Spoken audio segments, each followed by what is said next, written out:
Chapter 8. The Lord said to Joshua, "Don't be afraid, neither be dismayed. Take all the people of war with you, and arise, go up to Ai. Behold, I have given into your hand the king of Ai and his people, and his city and his land. You shall do to Ai and her king as you did to Jericho and her king. Only the spoil of it and the cattle of it shall you take as a prey for yourselves. Set you an ambush for the city behind it." So Joshua arose and all the people of war to go up to Ai. And Joshua chose out 30,000 men, the mighty men of valor, and sent them forth by night. He commanded them, saying, "Behold, you shall lie in ambush against the city, behind the city.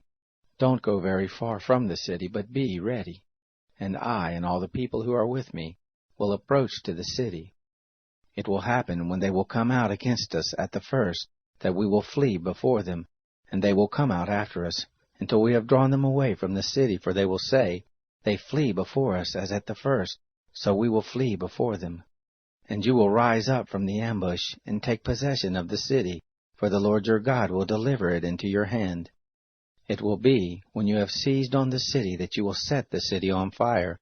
According to the word of the Lord shall you do. Behold, I have commanded you."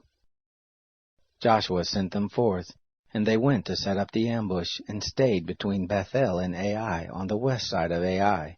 But Joshua lodged that night among the people. Joshua arose up early in the morning, and mustered the people, and went up, he and the elders of Israel, before the people to Ai. All the people, even the men of war who were with him, went up and drew near, and came before the city, and encamped on the north side of Ai. Now there was a valley between him and Ai. He took about 5,000 men, and set them in ambush between Bethel and Ai on the west side of the city. So they set the people, even all the host who was on the north of the city, and their liers in wait who were on the west of the city. And Joshua went that night into the midst of the valley. It happened, when the king of Ai saw it, that they hurried and rose up early, and the men of the city went out against Israel to battle, he and all his people at the time appointed, before the Arabah. But he didn't know that there was an ambush against him behind the city. Joshua and all Israel made as if they were beaten before them, and fled by the way of the wilderness. All the people who were in the city were called together to pursue after them, and they pursued after Joshua and were drawn away from the city. There was not a man left in Ai or Bethel who didn't go out after Israel, and they left the city open and pursued after Israel. The Lord said to Joshua, "Stretch out the javelin that is in your hand toward Ai, for I will give it into your hand." Joshua stretched out the javelin that was in his hand toward the city. The ambush arose quickly out of their place, and they ran as soon as he had stretched out his hand, and entered into the city and took it, and they hurried and set the city on fire. When the men of Ai looked behind them, they saw, and behold, the smoke of the city ascended up to heaven, and they had no power to flee this way or that way, and the people who fled to the wilderness turned back on the pursuers. When Joshua and all Israel saw that the ambush had taken the city, and that the smoke of the city ascended, then they turned again, and killed the men of Ai. The others came forth out of the city against them. So they were in the midst of Israel, some on this side, and some on that side, and they struck them, so that they let none of them remain or escape. The king of Ai they took alive, and brought him to Joshua. It happened, when Israel had made an end of killing all the inhabitants of Ai in the field, in the wilderness in which they pursued them, and they were all fallen by the edge of the sword, until they were consumed, that all Israel returned to Ai, and struck it with the edge of the sword. All that fell that day, both of men and women, were 12,000, even all the men of Ai. For Joshua didn't draw back his hand with which he stretched out the javelin, until he had utterly destroyed all the inhabitants of Ai. Only the cattle and the spoil of that city Israel took for prey to themselves, according to the word of the Lord which he commanded Joshua.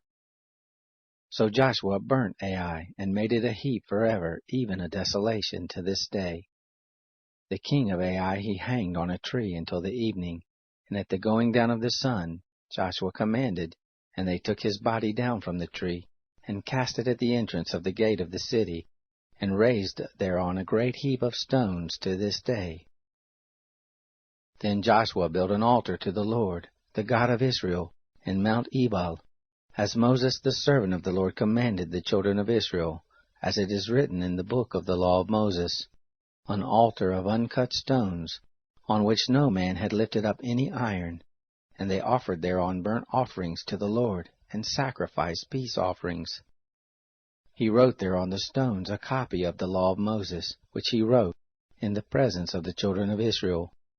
All Israel and their elders and officers and their judges stood on this side of the ark, and on that side before the priests, the Levites, who bore the ark of the covenant of the Lord, as well as the foreigner and the native, half of them in front of Mount Gerizim, and half of them in front of Mount Ebal, as Moses the servant of the Lord had commanded at the first, that they should bless the people of Israel.